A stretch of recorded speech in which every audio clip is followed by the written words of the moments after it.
Hindi ako nagkakamali 2 months pa lang maandar yung negosyo natin. Pero sobrang taas na ng sales. Alam mo ang projection ko within 6 months ha. Yung pinang-renovate natin. Pauwi na yun. Then dahil sa luto ng mami.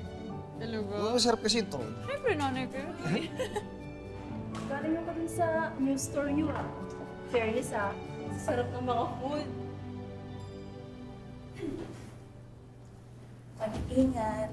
Baka ma-food poison.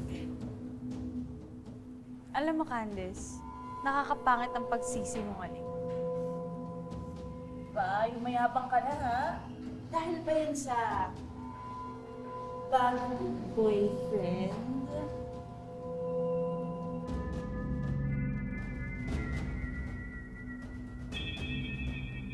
Hoy, hindi ko.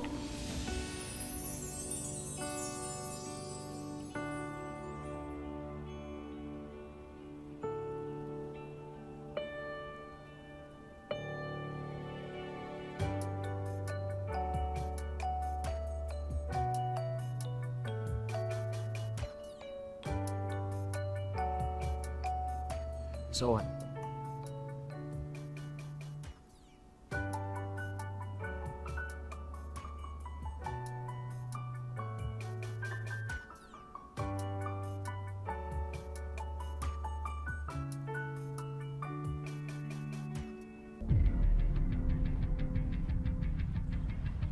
Bakit mo sinabi yun?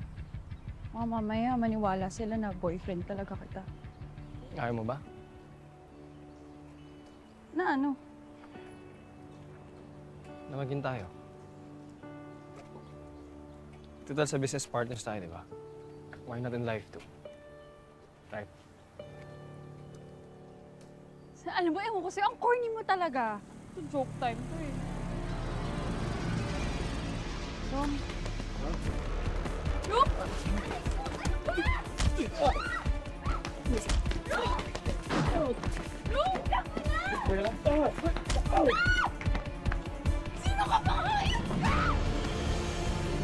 Terence?